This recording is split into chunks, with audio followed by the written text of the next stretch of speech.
내가 예수 믿고서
안녕하십니까. 오늘은 환상이란 무엇인가 세 번째 강의를 시작하겠습니다. 오늘은 이제 새 유언에서의 환상, 소위 말해서 이제 신약 성경에서 말하는 환상은 어떤 것들이 있는가, 대표적인 것 몇 가지만 제가 추려서 읽겠습니다.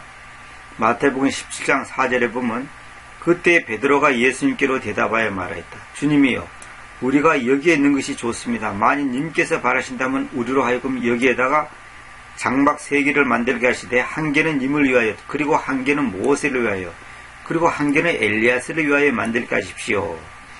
그리고 그들이 그 산에서부터 내려오자 예수님께서 그들에게 책임지우셨는데 말씀하시기를, 그 사람의 아들이 죽은 자들로부터 다시 일어나질 때까지는 그 환상을 아무 사람에게도 알려주지 말라고 하셨다. 그 환상. 그러니까 예수님이 베드로가 예수님께 말해서 이제 장막 셋을 만들게 해달라고 하는 그 내용을 환상이라고 표현했죠. 환상. 그러니까 이때는 베드로가 잠을 잤다든지 꿈을 꾼 그런 상태가 아니고 버젓이 눈을 뜬 상태에서 예수님과 대화 속에서 이제 엘리야스와 모세를 이제 보고서 이제 하는 말이죠. 그러니까 이건 참 초자연적이죠. 엘리야스와 모세가 지금 소위 말해서 하늘에 계시는데 어떻게 그 상황이 지금 마치 현실적으로 있는 것처럼 보이냔 말입니다. 이거는 완전 시 공간을 초월해서 그러한 것을 환상으로 보인 거죠. 자, 그 다음에 이거 봅시다. 그러니까 결국은 여기서 말하고 싶은 건 뭐냐면, 이 환상은 어떤 뚱그름 잡는 게 아니라 현실적인 거라는 거죠. 지극히 현실적인 거예요. 근데 이거는 아주 초자연적인 역사가 일어난 거죠. 누가복음 1장 22절. 그리고 그가 나왔을 때 그는 그들에게로 이야기할 수 없었다. 그래서 그들은 그가 그 전안에서 환상을 보았었다는 것을 알아차렸으니, 왜냐하면 그가 자기들에게로 신화하고서 연스름시 남아있었기 때문이다.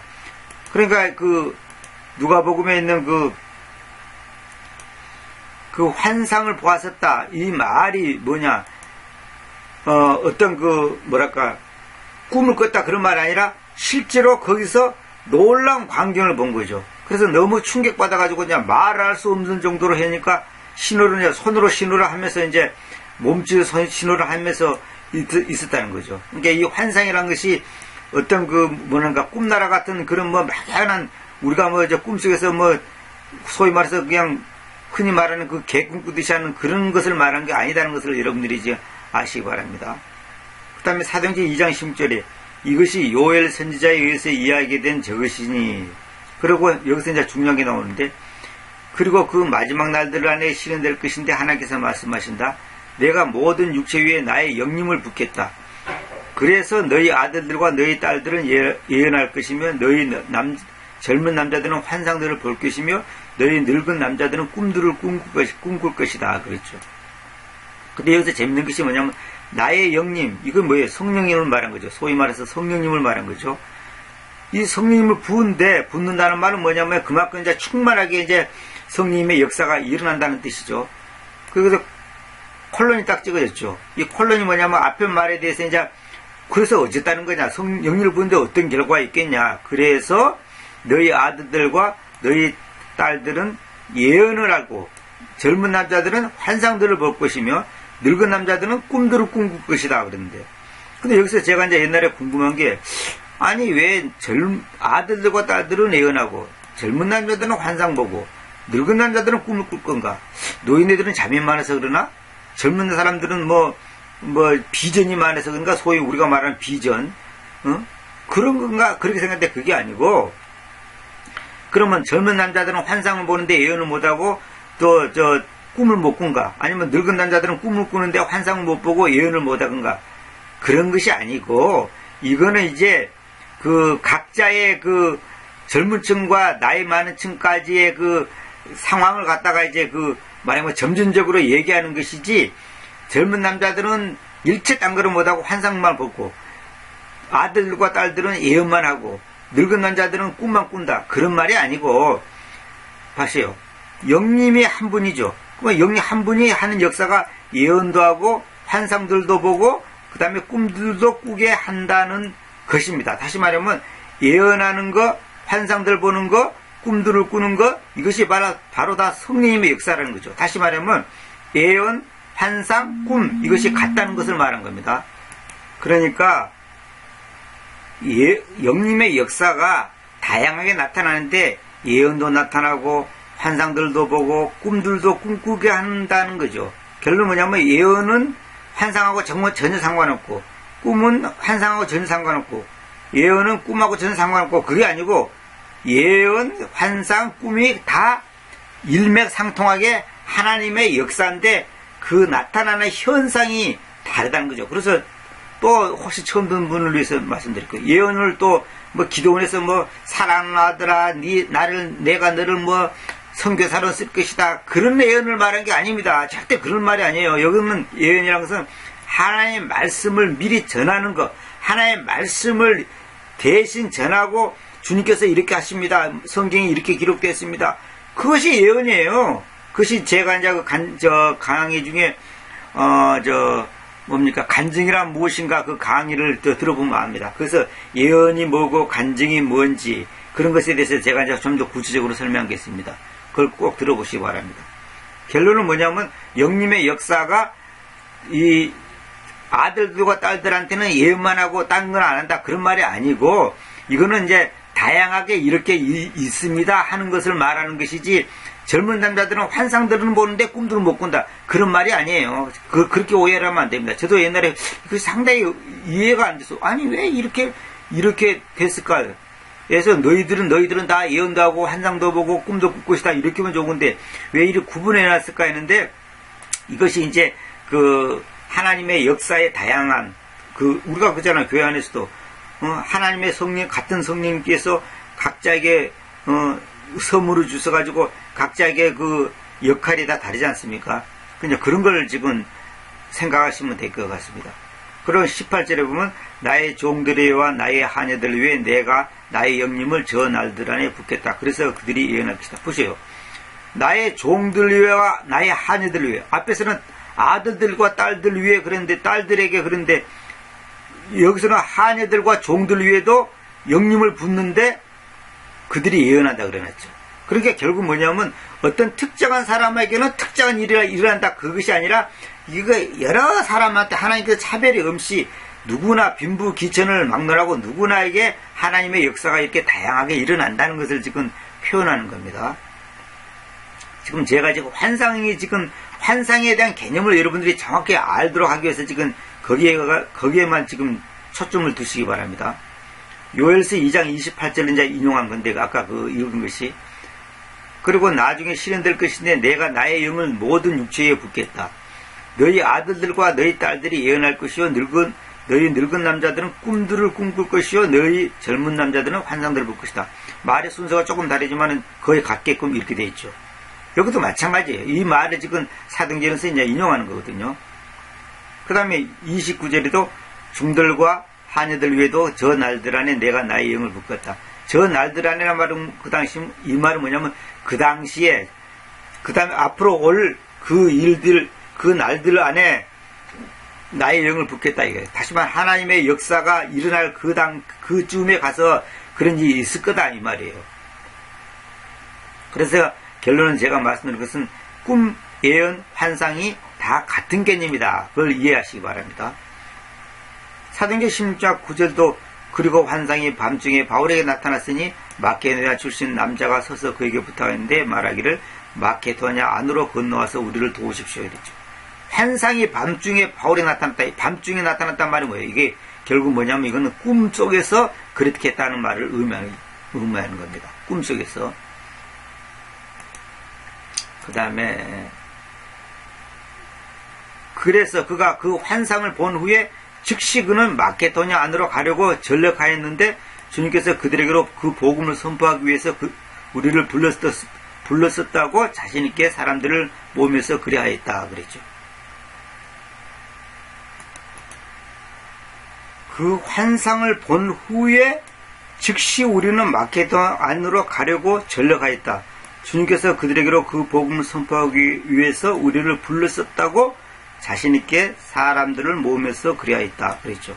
모으면서 이제 사람들을 이 말이 없는데 이제 뭘 모았냐? 사람들을 모으는 거죠. 모으면서 그렇게 했죠. 그러니까 환상을 봤다는 것 자체가 뭐냐면 바로 주님의 말씀을 다시 말해 주님의 뜻을 전달받은 거죠. 아, 하나님께서 이러라는 거구나. 그렇게 사인을 딱 받은 거죠. 자, 그 다음에 사도행전 18장 9절에 그때 주님께서 환상에 의해서 밤중에 바울에게 이야기하셨다. 무서워하지 말라. 다만 이야기하라. 그리고 너의 평화를 붙들지 말라. 환상에 의해서 밤중에 바울에게 이야기하셨다. 이것이 말하자면 꿈속에서 바울에게 말했다는 거죠. 무서워하지 말라. 다만 이야기하라. 그리고 너의 평화를 붙들지 말라 그러죠. 이 말은 뭐냐면 입 다물지 말고 가만히 있지 말고 담대하게 얘기하라는 거죠. 평화를 붙들지 말라는 것은 가만히 있지 말라 그 말입니다. 그 다음에 26장 19절에 보면 그 때문에 오 아크리파 왕이여 제가 그 하늘의 환상에게로 불순종하지 않았습니다. 여기서 중요한 것은 환상에게로가 중요합니다. unto the heavenly vision. heavenly 이 LY가 붙은 뭐냐면 뭐뭐다운 뭐뭐답게 이제 이런 말인데 이것이 이제 그 성경에 보면 경건한이라는 말도 이제 가들리 나와요. 가들리. 근데 그 LY라는 것은 뭐냐면 그 경건한이라는 것은 신의 성품을 가졌다. 하나님다운 신다운 그 말이에요. 다시 말하면 신의 성품을 가진 사람답게 그 말이에요. 경건한 사람이란 말이. 그래서 제가 이제 그걸 똑같이 또 그렇게 표현하면 전체적으로 그것이 이제 일관성이 안 되기 때문에 제가 이제 경건한이라고 했지만은 그 의미가 그런 뜻입니다. 이 해븐이도 뭐냐면 하늘의 비전 했지만은 이건 뭐냐면 하늘적인 비전, 하늘다운 비전. 다시 말하면 하늘에 속한 비전. 그러니까 하늘로부터 온 비전 그런 말이야. 해븐이 비전이라는 것은 하늘의 비전, 하늘의 환상이라는 것은 하늘로부터 내려오는 비전. 다시 말하면 하늘적이다. 여기서 말하는 하늘이라서 뭐 우리가 눈에 보이는 이런 하늘을 보고 말한 게 아니라 세 번째 하늘을 말한 겁니다. 하늘의 환상 에게로. 근데 여기 왜 에게로가 했나? 이 환상이 전에도 제가 말씀드렸지만 인격을 말한 거다는 거죠. 예언, 말씀, 또 그런 것처럼. 예언은 말씀은 간정, 꿈 이런 것이 다 인격적인 걸 말한 겁니다. 그래서 환상에게로지 환상에 그렇게 하면 안 됩니다. 환상에 그러면 안 됩니다. 이게 환상이 막연한 어떤 그냥 추상적인 어떤 뭐랄까요 둥그름 잤듯이 무슨 하늘에 무지개 나타나시 그런 식으로 생각하면 안 되고 하늘의 환상이라는 것은 하늘에 속한 하늘에서 우리에게 보여주는 어떤 현상이란 말입니다. 그것은 막연한 어떤 것이 아니라 분명한 하나님의 뜻을 전달하는 그 표현 방식인 거예요. 그래서 환상에게로 이렇게 해야 됩니다. 그럼 불순종이란 말이 나죠. 불순종. 불순종이 뭐예요? 인격에다가 순종한다, 불순종한다 그런 표현을 쓰는 것이지, 무생물이나 인격적이지 않는 어떤 존재에다가 불순종이라는 이런 표현을 쓰지 않잖아요. 그러니까 환상에게로 불순종이 이래야 되지, 환상의 불순종이 그렇게 하면 안 됩니다. 그런 게 아니에요. 언투가 그런 말입니다. 이거는.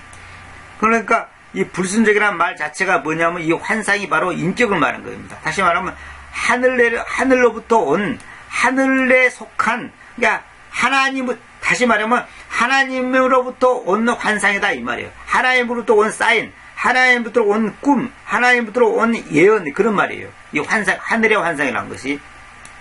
우리가 고개 두고 하늘을 쳐다보니까 구름에서 이상한 뭐가 나타났고 예수님 얼굴이 나타났더라, 마귀 얼굴이 나타났더라, 그런 거 이제 유튜브도 보면 동영상도 보고 사진도 많습니다.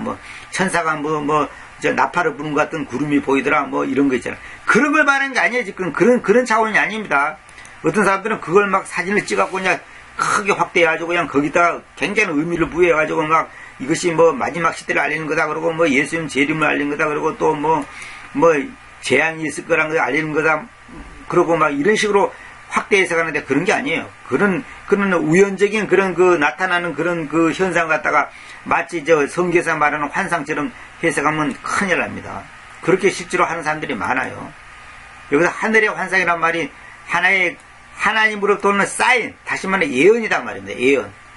그러니까 이것이 불순종하지 않았다. 다시 말하면 이거는 환상은 어떤 그는 막연한 구름 같은 그런 것을 말하는 게 아닙니다.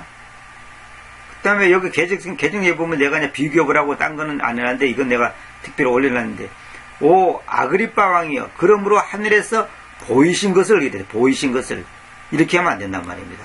이렇게 하면 이제 이 환상이라는 단어 대신 보이신 것을 이렇게 부르면 이제 성경 전체의 흐름에서 이제 일관성이 없다 보니까 이제 의미가 이제 살아나지 못하죠. 키움정 그러므로 오 아그리빠 왕이여, 내가 하늘에 나타나는 그 환상, 하늘에 나타나는 그 환상 하지 말고 하늘의 환상이다 말이에요. 이게 뭐냐면 하늘에 나타났다, 하늘이라는 공간에 그냥 나타났다, 그것이 아니고 하늘의 환상, 이 말이 뭐냐면 하나님으로부터 온 하늘적인, 다시 말하면 이 여기서 하늘은 말하자면 어떤 뭐라고 표현하나, 우리가 여기 아까도 말한 것처럼 구름 속에 나타나는 그런 것을 말한 게 아니고, 이거는 대단한 초자연적인 역사를 말한 겁니다. 다시 말해 하나님으로부터 오는 사인을 말한 거단 말입니다.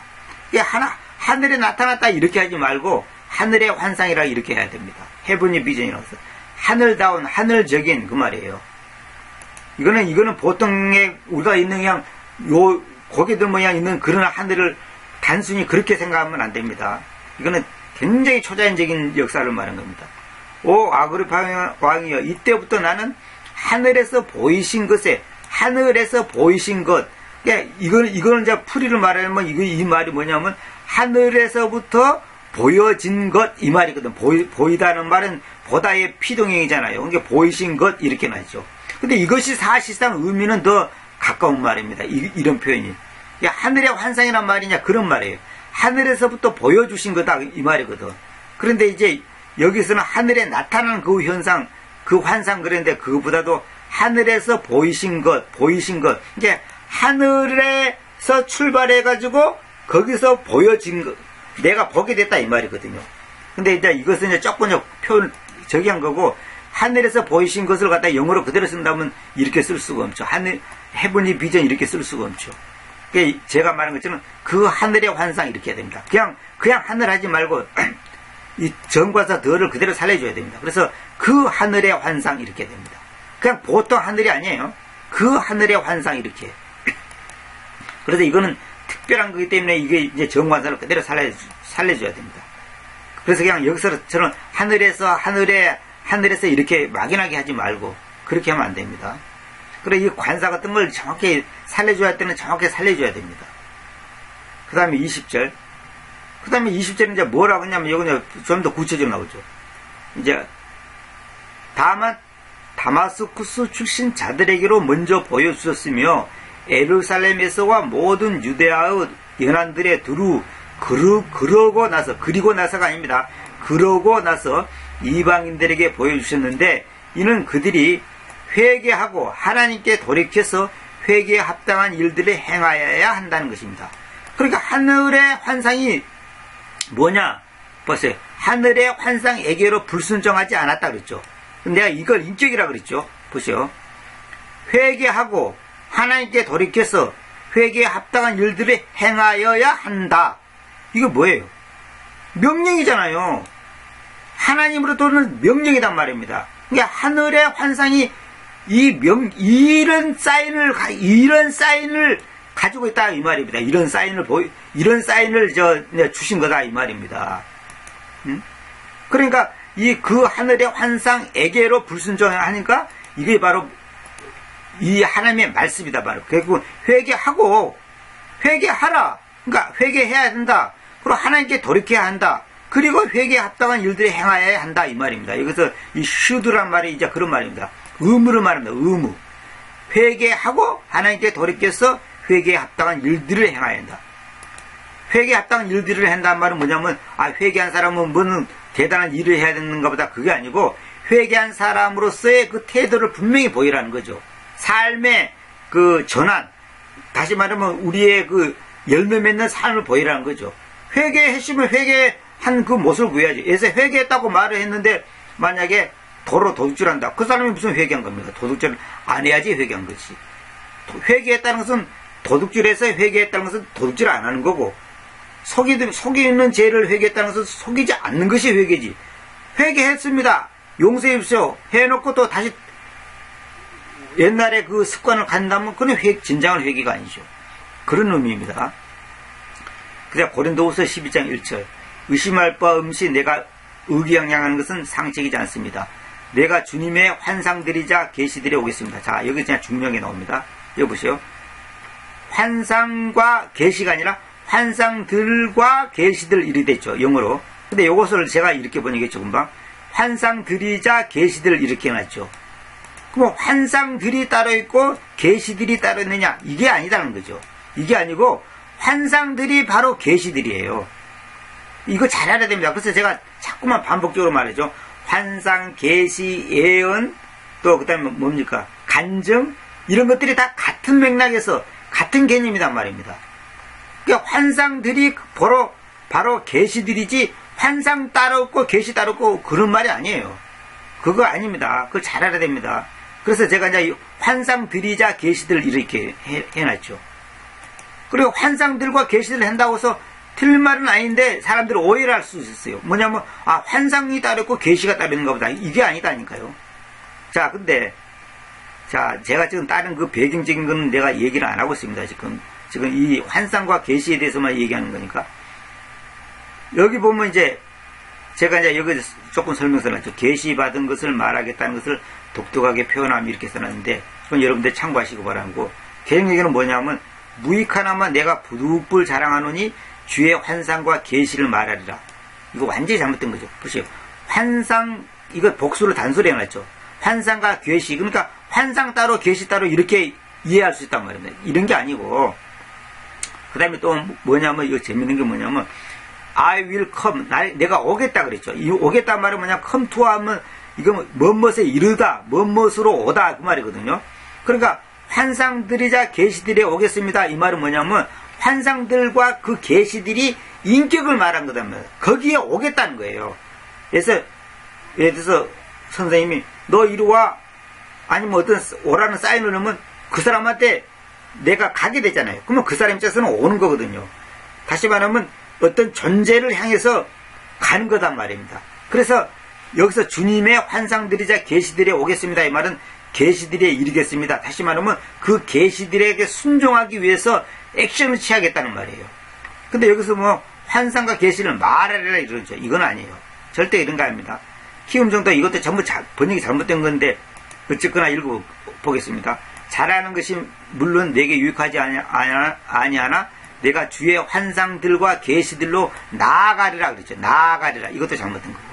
이것도 잘못된 뭐냐. 나아가리라 고포스하고 다른 겁니다. 이것도 잘못된 번역입니다. 한킹은 정령 잘하는 것이 나에게 유익하지 못하나 내가 주의 환상들과 계시들을 말하리라 그랬죠. 계획성처럼 말하리라가 여기도 말하리라가 어디가 있어요? 아니 말한다는 말이 어디가 있어요 여기에? 오겠다는 말은 무슨 말이냐면 환상들이자 계시들에 내가 오겠다는 말은 그것을 인격으로 보는 거예요. 인격. 그러니까 환상들과 계시들이 인격으로 본다니까요. 막연한 어떤 그런 막연한 어떤 무릎이나 무슨 뜬구름 잡는 듯 같은 그런 것이 아니에요 지금. 오겠다는 말이 그런 뜻입니다. 말하리라 그런 것도 아니고 나아가리라 다 틀린 말입니다.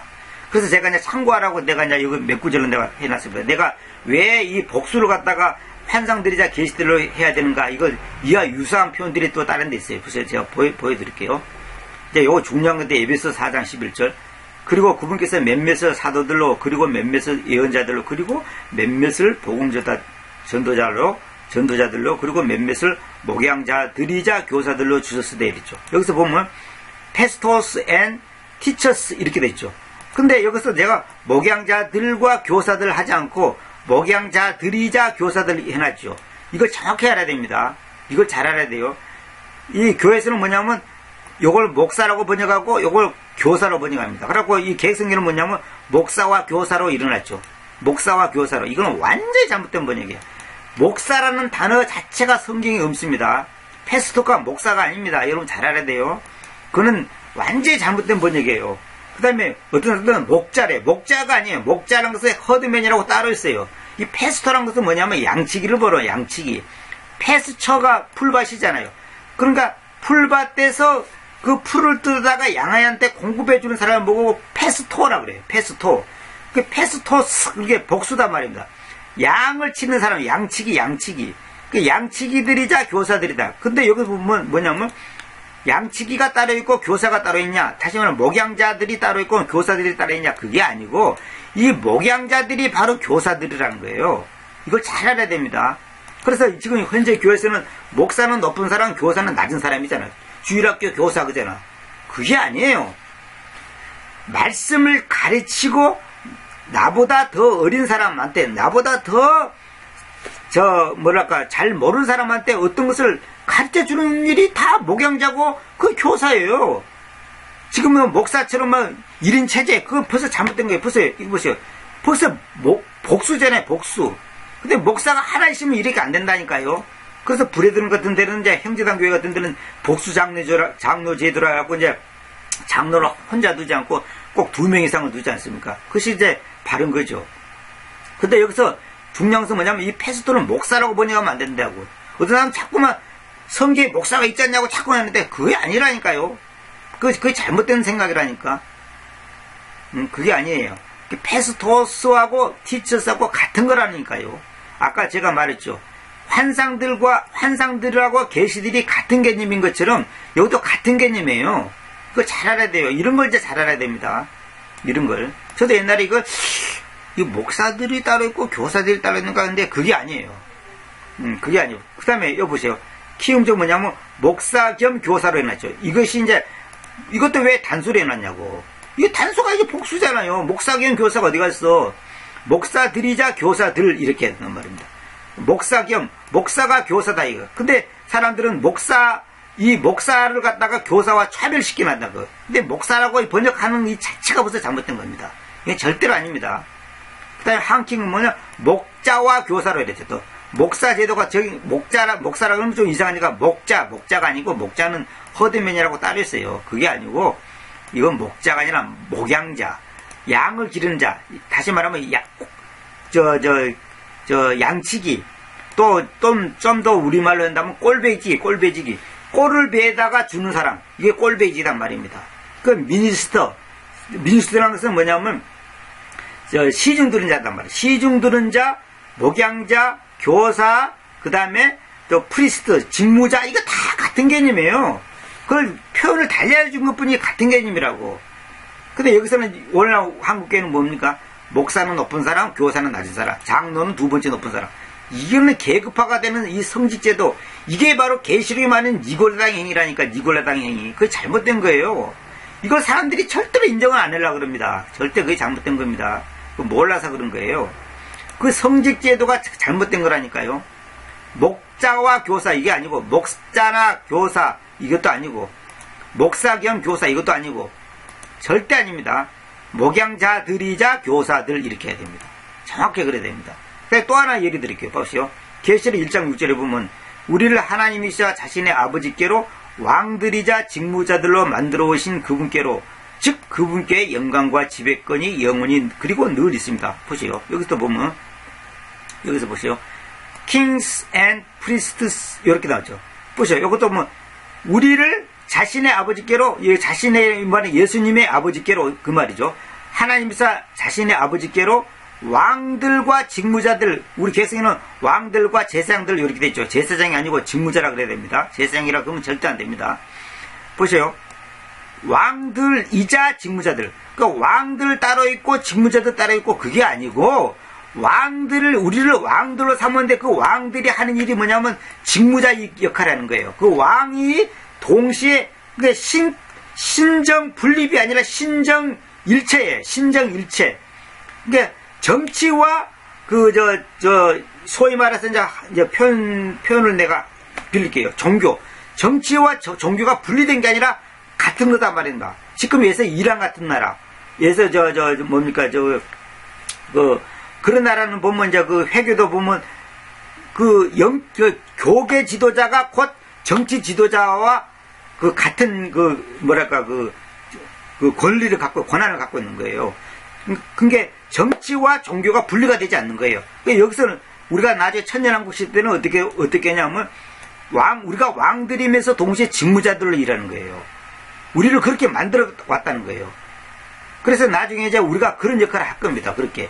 그래서 하나님 앞에서는 우리가 왕들의 역할을 하고 직무자들의 역할을 하는 거예요. 구원받은 사람들이. 응? 이게 중요한 겁니다. 이거 굉장히 중요합니다. 왕들과 제사장들 그런 게 아니에요. 왕들이자 직무자들 이렇게 해야 됩니다. 왕들 따로 있고 직무자들 따로 있고 그런 게 아니에요. 신정 분립이 아니라 신정 일체라니까요. 종교와 정치가 분리가 되는 게 아니에요. 주님 나라에서는 그런 게 아니라니까요. 이게 주님 앞에서는 지금 우리가 사실상 이 땅에서 별 볼 없는 존재지만 사실 주님 앞에서는 우리가 실제로는 왕들이자 직무자들로 우리를 만들어 오셨다 그랬잖아요. 현재 완료로 썼잖아. 만들어 오셨다 그랬잖아요. 삼아 오셨다 그 말이에요. 삼아 오셨다. 그분께 영광과 지배권이 영원히 그리고 늘 있습니다. 앞으로 이것이 실제화가 됩니다. 실제로. 천년왕국 시절에 가면 실제로 이런 시대가 되는 거예요. 그 왕들, 그러니까 우리가 왜 왕이냐? 여러 나라를 통치하게 된단 말입니다. 각 고을을 통치하게 된단 말입니다. 우리를, 하나님의 자녀들을 그렇게 임무를 맡기는 거예요. 각자에게 쉽게 말해서 달란트를 주셔가지고. 이게 중요합니다. 왕들이자 직무자들을 이렇게 번역해야 됩니다. 그러니까 계시록 5장 10절도 마찬가지. 우리를 우리 하나님께로 왕들이자 직무자들로 만들어 오셨기 때문입니다. 보시오. 왕들 따로 직무자 따로가 아니에요. 절대 그런 게 아닙니다. 그래서 우리가 지구 위에서 통치할 것입니다. 이거 전부 다 이제 미래에 있을 일을 말한 겁니다. 이게 지금. 땅 위에서 우리가 통치를 한다는 거죠. 통치라는 단어 자체가 뭐예요? 왕이 통치하는 것이 뭐 누가 통치하겠습니까? 근데 왕들 따로 있고 직무자들 따로 있는 게 아니라니까. 이거 잘 알아야 됩니다. 뭐 그 당시 가서는 뭐 이상한 옷 입고 하고 그런 게 아니에요. 그런 게 아니라 요거 잘 알아야 됩니다. 이제 이것이 바로 아까 말한 것처럼 목양자들이자 교사들 이것처럼 그렇게 번역해야 된다는 거죠. 그러면 모든 경우가 이래냐? 모든 경우 그런 게 아니에요. 그런데 문제는 뭐냐면 이 성경 전체를 파악해서 이 성경 전체에서 말하고자 하는 그 개념을 정확하게 이해를 하면 이것을 어떻게 번역해야 되겠구나 이게 답이 나오는 거예요. 계시록 1장이죠. 봅시다. 그는 하나님의 말씀에 대하여 그리고 예수 그리스도의 간증에 대하여 그리고 자기가 보았던 모든 것들에 대하여 기록을 짐지었습니다. 그랬죠. 여기서 보시오. 하나님의 말씀 나오죠. 예수 그리스도의 간증 나오죠. 그 다음에 자기가 보았던 모든 것들을 가르쳐. 보았던 모든 것들 그랬죠. 이게 뭐예요? 환상이지. 보세요. 근데 개념을 봅시다. 말씀과 예수 그리스도의 증거라고 하면 번역 잘못된 겁니다. 곧 자기가 본 것을 증언하였는지라. 기록을 짐지었다. 이게 중요해요. 기록을 짐졌다는 것이 중요한 겁니다. 하나의 말씀이 기록된 그 문자 하나하나를 갖다가 책임있나 이 말이에요. 거기 그 문자 하나하나의 기록이 기록된 문자에 있다가 목숨을 건다는 말이에요. 증언하였단 말이 아니에요. 위트니스가 아니에요. 이것도 증언하였다. 이것도 잘못된 거예요. 하나님의 말씀과 그리스도의 증언이 아니고, 잘 보시오. 이 테스트몬이라는 것은 간증의 간증. 내가 간증이란 무엇인가를 제가 강의 옛날에 했죠. 그거 꼭 가시기 바랍니다. 그래서 제가 여기서 말씀드리고 싶은 것은 하나님의 말씀 따로, 예수 그리스도 따로, 보았던 모든 것도 따로가 아니고 하나님의 말씀이 바로 예수 그리스도의 간증이고 그것이 바로 자기가 보았던 모든 것들이란 말입니다. 그 본 것을 기록한 것이 성경이에요. 그리고 이거 따로가 아니에요. 그리고 따로로 이해하면 안 됩니다. 이거 전부 같은 개념이에요, 이게. 그것을 다, 거기에 대해서 기록을 짐졌다 그랬잖아요. 그걸 전부 다 기록했다는 게, 말씀, 간증, 보았던 거, 그거 다 같은 거란 말입니다. 그것을 기록한 것이 성경이에요. 전부 다 이 번역 엉터리입니다. 이렇게 번역하면 안 됩니다. 전부 다 잘못된 거예요. 그건 제가 이제 이 구절도 제가 옛날에 그 간증이란 무엇인가 했을 때 다 아마 인용해서 설명했을 겁니다. 계시록 9장 17절. 마지막입니다. 그래서 이렇게 내가 그 환상 속에서 말들을 그리고 그것들 위에 앉은 자들을 보았는데 불과 즉광석과 유황으로 된 흉표들을 가지고 있었으며 그 말들의 머리들은 사자들의 머리들 같았고 그들의 입들에서 불과 연기와 유황이 유출하였습니다. 그 환상 속에서 이렇게죠. 환상 속에서 이걸 봤다는 거예요. 그걸 다 기록한 것이 계시록 요한계시록이에요. 그것이 기록한 것이 요한계시록이라고 하니까. 그러니까 이걸 환상, 예언, 말씀, 간증, 보았던 것 이런 거 전부 다 같은 개념이라는 거예요. 그걸 잘 알아야 됩니다. 예수 그리스도, 주 예수 그리스도, 그리스도 예수, 주님, 왕, 하나님, 군주 다 같은 거지. 뭐 어린 양 같은 분이지 뭐 다른 분입니까? 그 같은 분이지. 마찬가지예요. 그래서 이런 성경의 이런 표현 하나하나의 그 개념을 정확하게 알아야 되고 이런 말의 그 흐름을 읽지를 못하면 목사 따르고 교사 따르고 목사는 높은 사람, 교사는 낮은 사람 그런 게 아니에요. 그런 계급적인 것은 절대로 비성경적인 겁니다. 제가 강의 중에 전에 강의 중에 목사와 목양자가 그 제목으로 강의한 게 있습니다. 그거 꼭 들어보시기 바랍니다. 그것하고 간증이란 무엇인가, 그것하고 그걸 들어보면 지금 내가 여기서 말하는 환상이란 무엇인가 이 전체 내용을 이해하는데 굉장히 도움이 될 겁니다. 이제 그 외에 또 여러 가지 또 뭐 강의를 다 들어보면 더 이제 이해가 더 빠를 줄 압니다. 그래서 여러분들 결론은 뭐냐면 환상들, 계시들, 예언, 말씀, 간증, 증언, 그 다음에 계시, 그 다음에 뭡니까 또,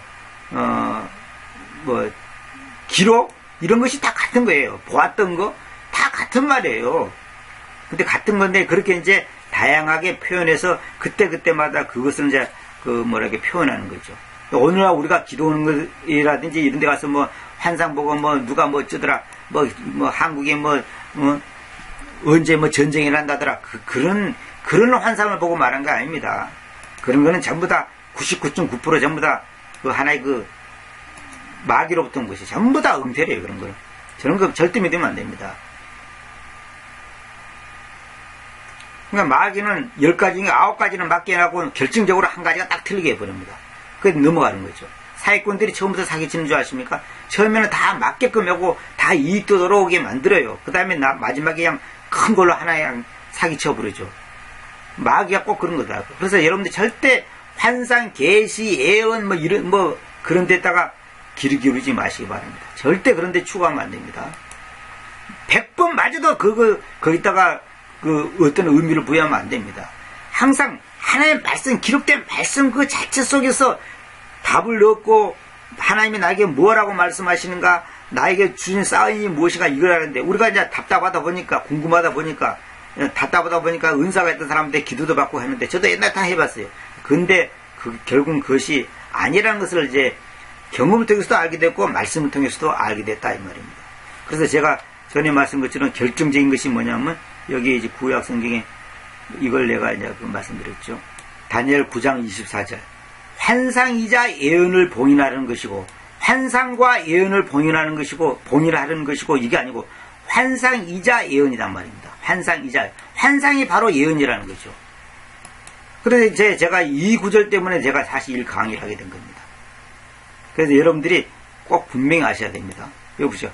The vision and prophecy. 이거는 뭐냐면 환상 따르고 예언 따르는 게 아니라 환상이자 예언이라니까요. 이거 잘 알아야 됩니다. 이런 걸 잘 보셔야 됩니다. 그래서 여러분들이 환상과 예언을 분리시키지 마실 것. 단 오늘 우리 시대에 있는 그런 환상은 성경에 기록된 말씀만큼 권위가 있는 것도 아니고 절대인 것도 아니고 그런 것을 말하는 것이 아니라는 걸 알아야 됩니다. 그래서 예언도 절대로 우리가 생각하는 그런 의미의 예언, 뭐 네가 앞으로 10년 뒤에 어떻게 될 거다, 그런 말이 아니에요. 하나님의 말씀을 전하는 것, 그것이 예언이에요. 모세가 예언했다, 무엇을 예언했어요? 이사야가 예언했다, 무엇을 예언했어요?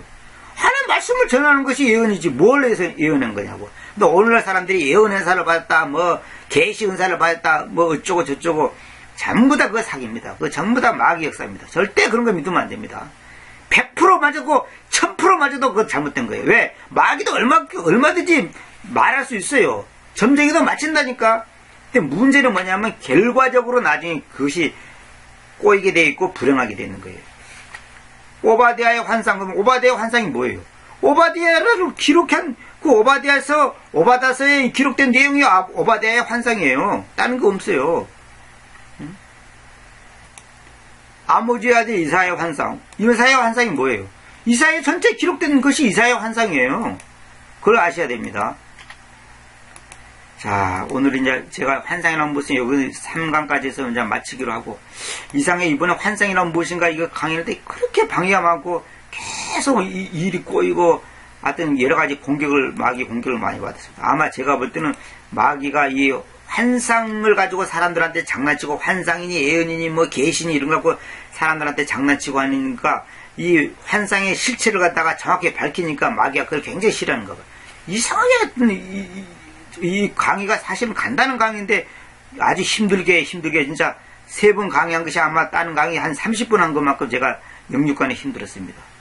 자, 이거 참고하시고 여러분들이 헷갈리지 마시고 하나님의 말씀의 이 개념을 항상 제가 말씀드려요. 국어사전에서 말하는 개념이 아니고 성경에서 말하는 그 단어의 개념, 그걸 하나하나 내가 바르게 알았을 때에 성경을 똑바로 이해하는 겁니다. 그래서 믿음, 그러면 믿음이 뭐냐 이거예요.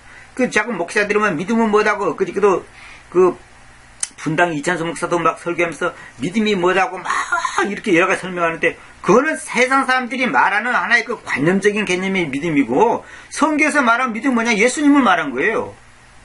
예수님의 믿음, 그 말은 뭐냐면 예수님 자신을 말하는 거다니까요. 그걸 눈을 떼야 되면, 여러분들 그런 것을 눈을 못 뜨면 미안한 말이지만 아직도 믿음이 뭔지를 모르는 거예요. 말씀이 뭐예요? 말씀은 뭐가 말씀이에요? 하나님이 자신이 말씀이지 뭐가 말씀이에요? 생명, 그러면 생명이 누구예요? 예수님을 말한 거지. 그 개념을 잘 알아야 된다니까요. 그래서 그랬을 때 결론은 뭐냐면 성경을 볼 때, 예수님이 보여요. 항상 내가 말씀드리죠.